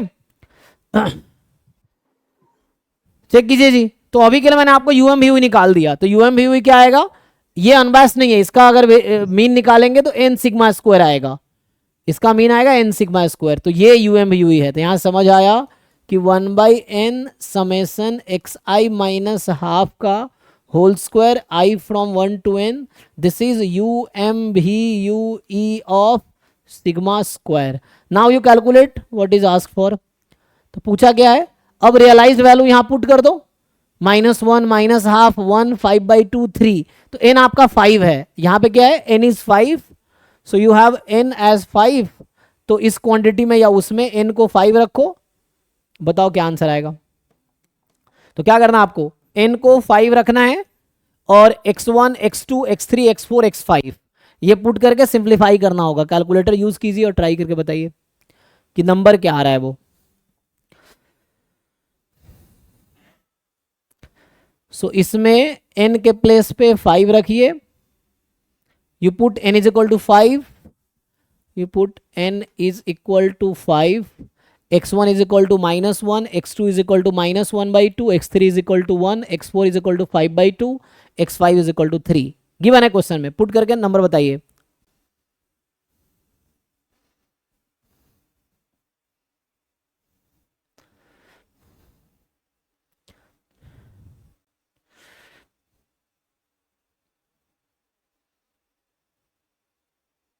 sir n-1 s square by sigma square follow chi square n-1, okay? Yes sir n s square sigma square follow chi square नहीं, एस स्क्वायर का रेलिवेंस तब होगा जब म्यू अननोन होगा, otherwise s square is not required here. S square क्या होता है, 1/n-1 summation xi minus x bar whole square i from 1 to n। So मैं एक थ्योरम लिख देता हूं तो आपको समझ आएगा। सो मान लीजिए x1 x2 xn, it is IID normal mu comma sigma square, then ठीक है। तो पहला केस ये है, तो first point is if mu is unknown parameter, then s square is UMVUE of sigma square, ये थ्योरम लिखा रहा हूं मैं। दूसरा, if mu is known parameter given है आपको, देन एक टी लिख देता हूं जो कि होगा 1/n summation xi minus mu whole square i from 1 to n, this is UMVUE of sigma square. So in the last question we had this case, mu is known, and अब जो आप question पूछ रहे थे उसका बता देता हूं। तो ये जो एस स्क्वायर जो आप देख रहे हैं यहाँ पे फर्स्ट पार्ट में, तो ये जो फर्स्ट पार्ट में एस स्क्वायर है उसको अगर आप क्रॉस मल्टीप्लाई करते हैं, सो फर्स्ट पार्ट में n-1 s square by sigma square will have distribution chi square n-1, और ये जो यहाँ पे आप t देख रहे हैं nt upon sigma square will have distribution chi square n। ठीक है, क्रॉस मल्टीप्लाई हो रहा है एक्चुअली, nt है ना, यहां से अगर आप लिखोगे, if you write just nt upon sigma square, this will be something like summation xi minus mu upon sigma whole square i from 1 to n which is nt। अगर ये आप लिखोगे, if you write n-1 s square upon sigma square, this is something like x I minus x bar upon sigma whole square I from 1 to n. So here x bar is used because mu is known. अगर mu is unknown, अगर mu unknown है तो you cannot use mu because you don't know mu. So आपको उसके बदले x bar को use करना पड़ेगा और उसके लिए डिग्री ऑफ फ्रीडम एक कम हो जाता है. यहाँ पे mu known है, mu is a given constant, तो you have to use mu here. और इसके लिए इसका डिग्री ऑफ, क्योंकि ये नॉर्मल 0 1 हो जाता है, so this is normal 0 1 square chi square 1 सम हुआ काई स्क्वायर n माइनस 1. यहाँ ये नॉर्मल 0 1 नहीं है, X I minus x bar upon sigma is not normal 0 1. ठीक है.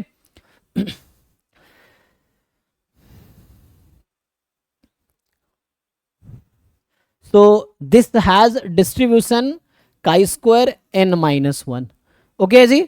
सो आपको समझना है कहां पे क्या UMBUE होगा.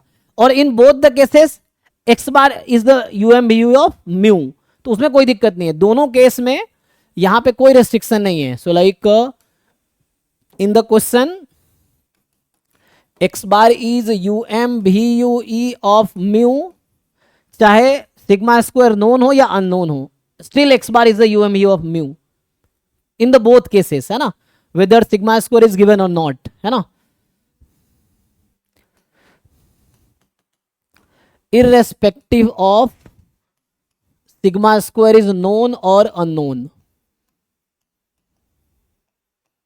ठीक है, इससे कोई फर्क नहीं पड़ेगा एक्स बार को, लेकिन एस स्क्वायर को फर्क पड़ेगा.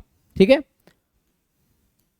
मतलब सिग्मा स्क्वायर को फर्क पड़ेगा, बिकॉज सिग्मा स्क्वायर का एस्टिमेटर ना म्यू के टर्म में आता है, इसीलिए म्यू का एस्टिमेटर सिग्मा स्क्वायर के टर्म में नहीं आता है. So that's why estimator of mu will not be affected with respect to sigma square, बस estimator of sigma square will be affected due to mu.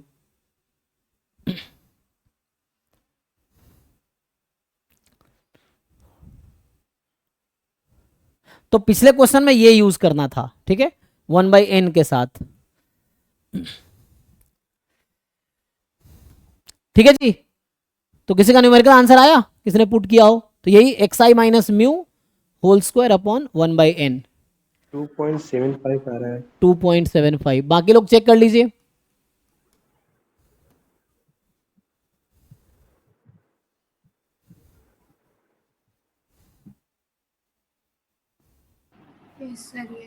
ठीक है ना. चलिए, तो ये गेट के दोनों क्वेश्चन थे, है ना. सो बस ये थ्योरम है जिसको आप यूज कर सकते हैं.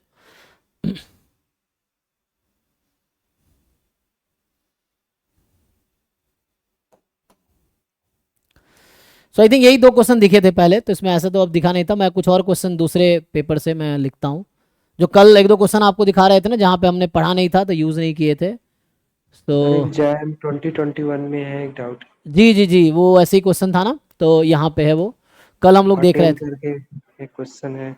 जी जी, अभी आ जाएगा, अभी आ जाएगा.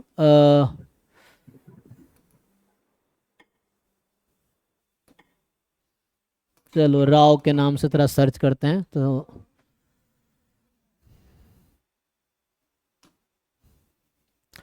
ये गेट वाला ही निकल के आ गया है ना. ये भी क्वेश्चन अभी हमने सॉल्व किया था जस्ट, ये हमने अभी जस्ट सॉल्व किया. ठीक है ना, तो ये तो कर दिया. गेट 2022 का था ये.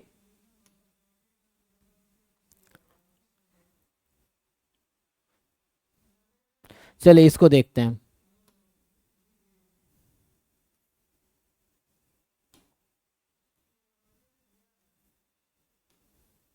अभी आपने दो क्वेश्चन गेट के सॉल्व किए, अब आप जैम के क्वेश्चन देखो और आपको यह समझ आएगा कुछ क्वेश्चन इवन जैम में है जो गेट से मुश्किल क्वेश्चन है. अभी आप यही क्वेश्चन देख लो.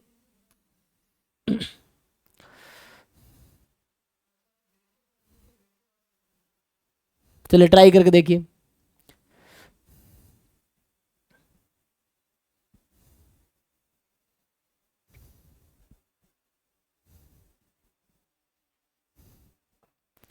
x1 x2 x3 x4 with a random sample of size 4 from normal theta 1. यहाँ सिग्मा स्क्वायर नोन है और थीटा अननोन पैरामीटर है. एक्स बार पता है आपको, G theta is theta square plus 2 theta. L theta is the Cramer Rao lower bound on variance of unbiased estimator of ji theta. तो पहले तो आपको यहाँ एल थीटा नोटेशन यूज किया है, so you know the formula, so you already know, है ना. सो आपको एल थीटा फाइंड करने के लिए क्या करना पड़ेगा, एल थीटा नाम दिया है CR/LB ऑफ जी थीटा, यही ना. C R L B of ji theta. तो ये एल थीटा जो एक्चुअली जी डैश थीटा का whole square upon I theta है। I theta is a Fisher information. So again you can find L theta as, so G theta तो आपका ये था, तो ये आ जाएगा 2 theta plus theta, 2 theta plus 2, theta के रेस्पेक्ट में डिफरेंशिएट करेंगे तो 2 थीटा प्लस 2, तो 2 कॉमन ले लो, तो 4 time theta plus 1 whole square आ जाएगा। देखिए न्यूमरेटर, और आई थीटा आप जानते हैं already, it is the minus n time expectation of double derivative of log of PDF of x।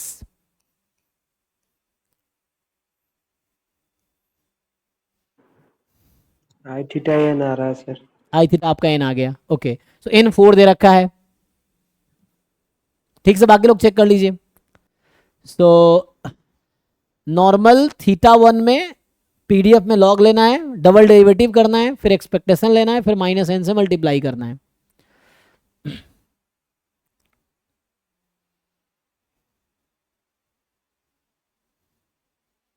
लेकिन नहीं, आपका आंसर क्या मिलेगा, ये 1 आएगा, -1 आएगा शायद ये। हाँ सर, आई थीटा का वैल्यू एन आएगा। कितना आया एल थीटा आपका, कितना आया सिंप्लीफाई होके? 1 प्लस थीटा का होल स्क्वायर। हाँ सही है, ठीक है। सो 1 प्लस थीटा का या थीटा प्लस 1 का होल स्क्वायर। तो ये डिनोमिनेटर कहने का मतलब आपका ये -1 इंटू तो 4 आ गया होगा, ठीक है। सो अगर हम वैसे लिखे जैसे हम, अगर बच्चों को पता चले, सो 4 टाइम ये जैसे 1 प्लस थीटा होल स्क्वायर है और इसकी वैल्यू 4 आ जाएगी एट द एंड। एन को 4 रखना है, हाँ हमारे पास एन की वैल्यू 4 है, so we have n as 4। तो ये 4 आ जाएगी, तो कट के आपका 1 प्लस थीटा का होल स्क्वायर आ गया। तो एम एस क्यू है। अच्छा पूछ रहा है कौन सा स्टेटमेंट फॉल्स है, तो एक ही स्टेटमेंट फॉल्स होगा, विच ऑफ द, ये स्टेटमेंट ट्रू है, हमें फॉल्स स्टेटमेंट चुनना है।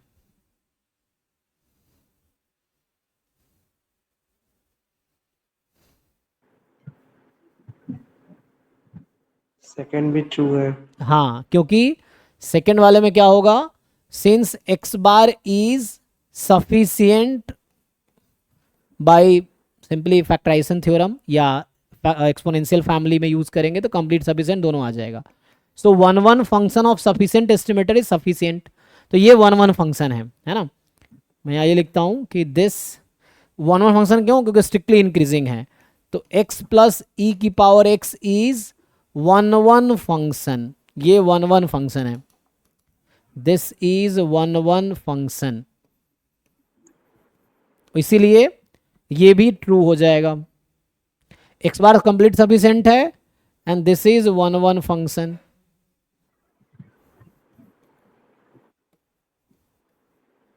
ये है, ऐसा हो जाएगा, तो इसीलिए b सही है, इसका जस्टिफिकेशन यहाँ पे है।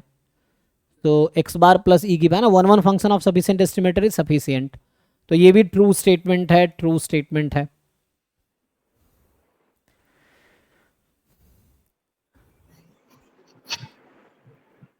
सी ट्रू है या फॉल्स है, कह रहा है यूएम भी यू ही है, तो उसके लिए अनबायस्ड होना चाहिए, कंप्लीट सफिशिएंट का फंक्शन तो है, तो ये यूएम भी ये वो नहीं आएगा, इसका एक्सपेक्टेशन निकालिए, 1 प्लस एक्स बार के होल स्क्वायर का एक्सपेक्टेशन फाइंड कीजिए।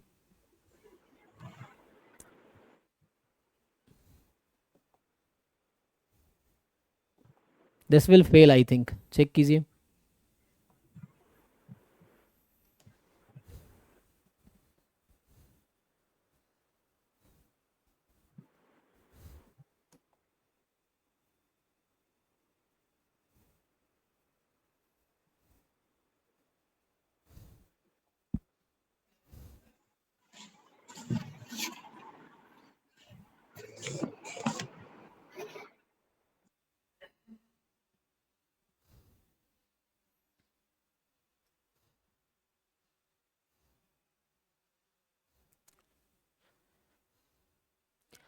तो ये एक्चुअली जी थीटा तो नहीं आएगा, तो अनबायस्ड नहीं है, तो यही फॉल्स होगा, चेक कीजिए।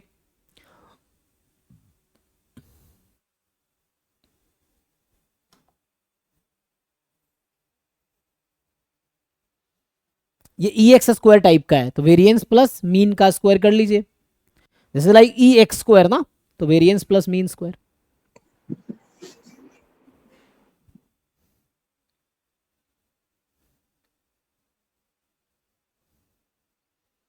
क्योंकि जहां तक मुझे याद आ रहा है ये आता है, ये theta square plus 2 theta plus 5/4 आ रहा है। हाँ मतलब ये, सो थीटा प्लस 1 के होल स्क्वायर कितना आता है आगे, हम्म, एक मिनट, अच्छा प्लस मुझे मुझे वो चाहिए ना, एक मिनट, हमें 1/4 हमें जी थीटा चाहिए ना, तो जी थीटा क्या था, theta square plus 2 theta plus 1/4 आ रहा है आपका, 5/4। 5/4। 5/4, ओके ओके। सो सो इसका मतलब है हमें तो चाहिए था g theta was this, theta square plus 2 theta, तो ये एक्स्ट्रा आ गया ना, तो अनबायस्ड ही नहीं है इसलिए गलत है। तो होगा क्या था, इसको थोड़ा लेफ्ट में बुला लो, so 1 plus x bar whole square minus 5/4, अब तो हो गया जी थीटा, तो इतना लिखने के बजाय मैं डायरेक्टली लिख देता हूं कि this is U M V U E of ji theta, check कर लीजिए,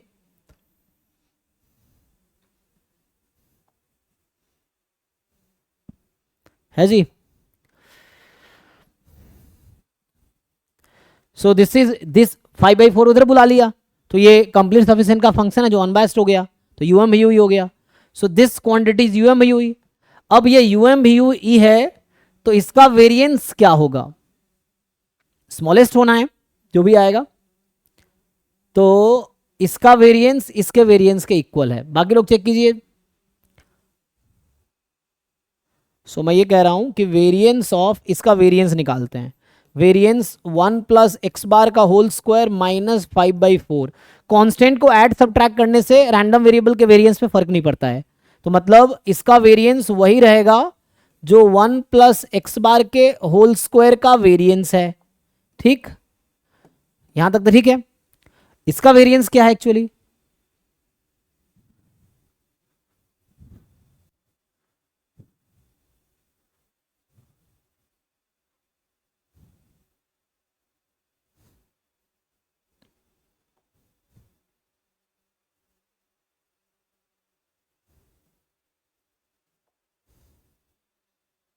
ये इसका वेरिएंस कितना निकल के आता है, तो फिर से वेरिएंस चाहिए तो पावर है ना, सिंप्लीफाई थोड़ा कीजिए,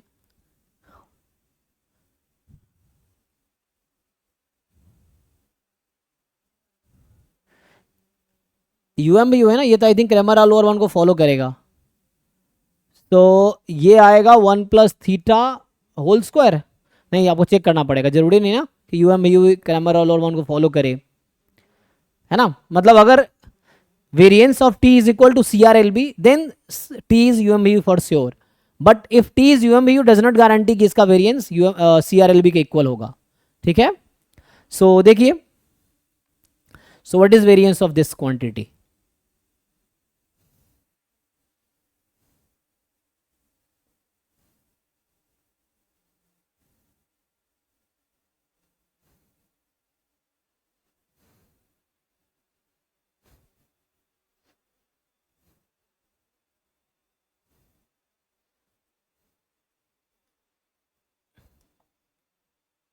लेकिन यहाँ पे जो ना इक्वल आएगा, ये सी आर एल बी ये आया था ना, अच्छा this was the C R L B, तो यहाँ पे आएगा ये 1 प्लस थीटा का होल स्क्वायर आएगा, यहाँ पे अटेन करता है एक्चुअली, है ना, चूंकि फाइंड करोगे तब पता चलेगा, तो ये आ जाएगा and this is more than equal to 1 plus theta whole square by 2, है ना, I can write 2 is more than equal to 4/2, ऐसा लिख सकते हैं, तो इसीलिए ये ट्रू स्टेटमेंट है। So D is the true statement, so it is true statement. तो फॉल्स चुनना था, तो फॉल्स इज दिस, मुझे फॉल्स चुनना था।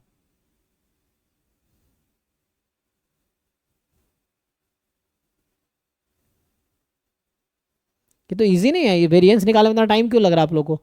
एक्स बार का डिस्ट्रीब्यूशन क्या होता है, normal mu sigma square by 2 ना, सिग्मा स्क्वायर बाई एन, तो उससे नहीं आ जाएगा।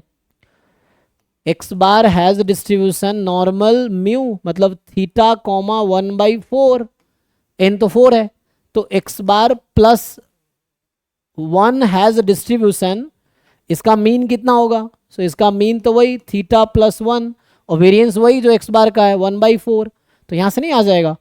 अच्छा, तो यहाँ से अगर आप देखेंगे,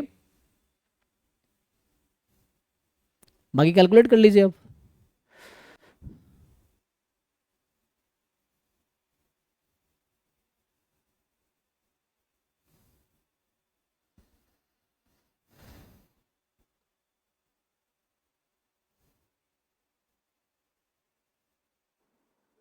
थीटा स्क्वायर प्लस 1 आ रहा है।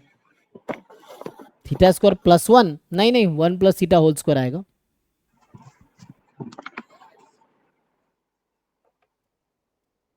अच्छा अच्छा, एक्स बार स्क्वायर।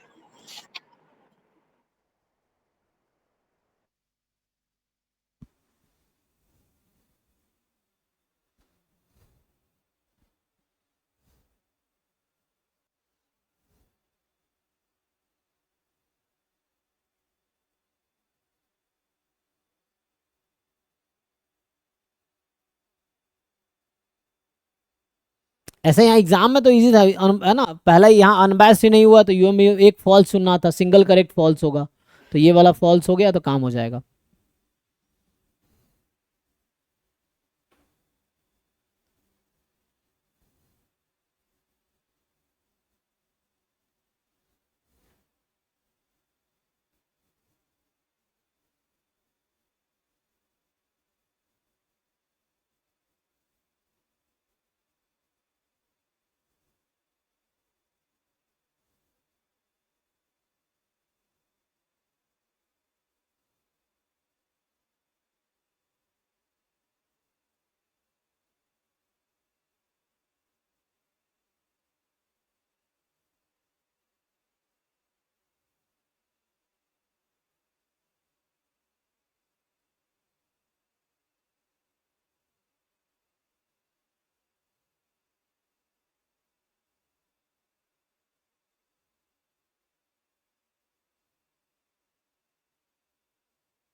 ठीक है भाई, हुआ कि नहीं? तो अब यहीं स्टॉप करते हैं, अगर हो गया तो डाउट क्लास स्टार्ट करेंगे, ठीक है?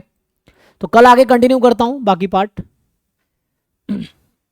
सो अभी क्या हमने डिस्कस किया आज, मेनली यही था। बाकी क्वेश्चन प्रैक्टिस करो आप, क्वेश्चन तो बहुत है, अगर मैं सॉल्व करूंगा ना बहुत सारे क्वेश्चन इसमें मिलेंगे, लेकिन उसके लिए आप, ये अर्ली ड्राइव में है ये फोल्डर, है ना, तो बहुत सारे क्वेश्चन इसमें मिलेंगे आपको, है ना, कम से कम ये देर इसका एक थ्योरम है, या कल मैं डिस्कस करता हूँ, यही क्वेश्चन की बात कर रहे थे ना आप, यस सर। तो इसका मैं थ्योरम लिखाता हूँ। कई सारे तरीका है, यूएम यू अगर आप निकाल लेंगे तब भी हो जाएगा। नहीं सर, ये सी डी ऑप्शन कैसे डिस्कार्ड करें? हाँ, तो सी डी ऑप्शन के लिए एक तरीका, दो अप्रोच है इसका। एक मिनट, एक थ्योरम मुझे लगता है तो कल, सर ऐसे होता है ना, टी माइनस अगर del del log L by del theta को अगर t minus gamma theta divide by beta theta के फॉर्म में लिख पाए तो सीआरएल भी अटेन करता है। तो लिख पाएंगे, वही थ्योरम जो आप बात करें उसी की मैं बात कर रहा हूं, तो उसका एक थ्योरम लिखाना पड़ेगा, और नहीं तो दूसरा ऑप्शन है,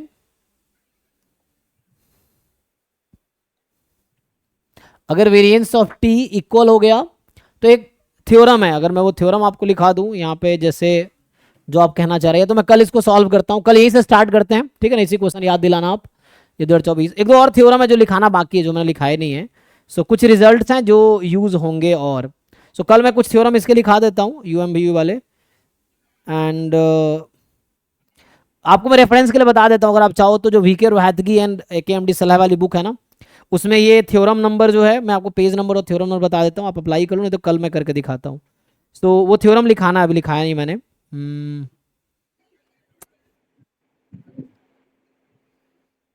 जो आप कह रहे हैं आई थिंक वही है। So this is page number है सेकेंड एडिशन में 376, ठीक है? तो आप उसमें एक बार देख लो, नहीं तो कल हम डिस्कस करते हैं, कल आप याद दिलाना शुरू में ही। Page number 376 second edition, book का नाम है introduction to probability in statistics, introduction to probability and statistic by V K Rohatgi and A K M D Saleh, वही वाली जो बुक है। इसमें कोरोलरी है ना, कोरोलरी करके लिख रखा है, कोरोलरी। यही, यहाँ पे problem summation log x I plus 1 by theta ऐसा आ रहा है। हाँ कोई दिक्कत नहीं, के थीटा यू कैन, इसने कहा है फॉर सम के theta, if you find one के थीटा जिसके लिए टी एक्स मिल जाए that is enough. T minus में होता है ना, t minus gamma theta divide by beta था। हाँ कोई दिक्कत नहीं है, साई थीटा को उधर भेज दो आप, 1 बाई उसको रखो ना, 1 बाई थीटा, साई थीटा को। Even you can find UMVUE of 1 by theta, अगर ठीक से आप देखो तो वो भी एक तरीका है। There are two different approach, मैं ये बोलना चाह रहा हूं आपको अभी। अगर आप 1 बाई थीटा का यूएमबीयू निकाल लेंगे ना यहाँ पे, तो यहाँ पे यूएमबीयू का वेरिएंस एक्चुअली अटेन करेगा क्रैमर लोअर बाउंड को। एक तो है यूएमबीयू निकाल लेना, जो कि थोड़ा लेंदी पड़ सकता है, एक वो तरीका है, you find UMVUE from this PDF theta का, और दूसरा अप्रोच ये थ्योरम है जो मैं बता रहा हूँ, तो कल मैं लिखाऊंगा। तो एक दो थ्योरम्स और हैं जो रह गए हैं, तो वो मैं अभी कल लिखाऊंगा, फिर बाकी देखेंगे आगे, ठीक है? तो कल डिस्कस करते हैं इसको, आप ट्राई करके आइए, वैसे बाकी कल डिस्कस करते हैं। Thank you.